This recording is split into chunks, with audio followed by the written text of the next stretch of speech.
je suis Adi, votre coach e-commerce. Alors dans ce tuto, on va parler d'hébergement. Donc l'hébergement, c'est quoi? C'est des serveurs sur lesquels sont hébergés votre site internet ou votre application, de façon à pouvoir l'afficher lorsqu'un internaute sur un navigateur web tape votre URL monsite.com. Où sont stockés les serveurs? Dans des data centers à 90%. Les data centers, c'est quoi?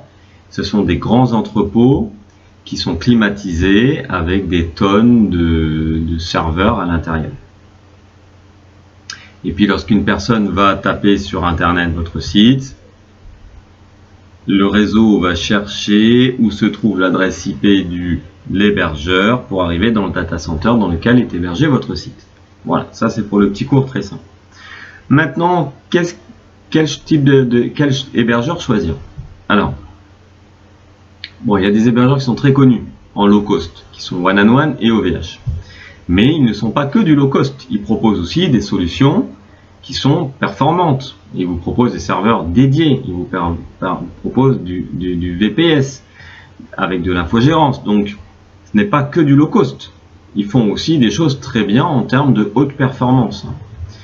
Vous avez Amazon également qui est très fort dans le VPS et dans l'hébergement en demande. Vous avez O2Switch, moi j'aime bien O2Switch.fr.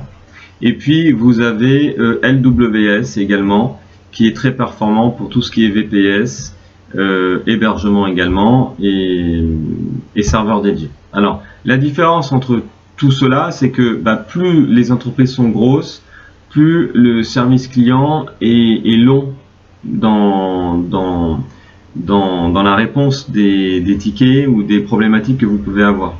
Donc c'est pour ça que moi je préfère toujours des petites moyennes entreprises qui elles ont un support plus réactif et puis un accompagnement plus proche que les gros. Voilà.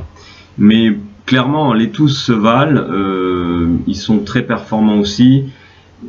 Tout va dépendre de votre besoin. Si vous êtes une petite entreprise et que vous avez un petit site, vous prenez pas la tête à prendre quelque chose de surdimensionné qui va vous coûter et du temps et de l'argent. Préférez un hébergeur low cost avec une formule à 5, 6 euros, 10 euros par mois, c'est amplement suffisant. Et puis par contre, si vous avez beaucoup de trafic et beaucoup de références, parce que ça aussi c'est une chose qu'on ne pense pas, c'est-à-dire qu'il faut comprendre une chose.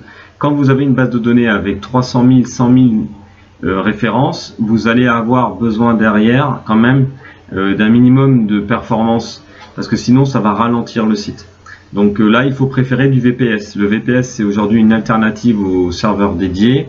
En fait, au lieu d'avoir un serveur à vous partagez un serveur qui reste quand même un serveur dédié, mais en termes de virtualisation, vous allez être plusieurs sur le serveur, mais vous allez bénéficier des ressources à la demande. Ça veut dire que si votre site, pendant une semaine, ne fait que 600 visites, eh bien, vous allez payer un prix X, et puis si la semaine d'après, parce que c'est les soldes, votre site va faire 100 000 visites d'un coup, eh bien vous allez quand même pouvoir réagir et votre site va quand même être performant, même s'il y a d'un coup un pic de trafic jusqu'à 100 000 visites. Par contre, la facture va être plus salée la semaine d'après. Mais c'est bien parce que ça vous permet de consommer, de payer ce que vous consommez, c'est premièrement. Alors c'est vrai que ça peut faire peur à certaines personnes parce que ils se disent ah oui mais peut-être que le mois prochain je sais pas combien ça va me coûter et j'aurai pas l'argent pour payer. Mais de toute façon je vous rassure, si vous faites 100 000 visites, forcément vous allez faire 1000 ventes, et si vous faites 1000 ventes vous allez gagner de l'argent, donc vous allez pouvoir payer. Tout est relatif. Mais l'avantage surtout c'est ça, c'est que parce que ce qu'il faut comprendre c'est que si vous prenez un hébergeur low cost à 5 euros par mois et que d'un coup vous avez 100 000 visites sur votre site il sera plus inaccessible, il sera plus accessible parce que l'hébergeur il va brider en low cost. Une solution de low cost, il va brider, je dis n'importe quoi, 1000 visites. Dès que vous êtes plus de 1000 visites sur votre site, le site se bloque. Donc le 1001e visiteur ne va pas voir le site, il va voir une page blanche avec marqué site inaccessible. Et ça, ce serait très dommage pour vous. Donc, voilà l'avantage du VPS. Voilà, eh écoutez, c'était tout pour ce tuto sur l'hébergement. J'espère que vous avez compris. Si vous avez besoin de conseils sur l'hébergement, etc., n'hésitez pas à me contacter. Et puis je vous dis à bientôt pour un nouveau tuto.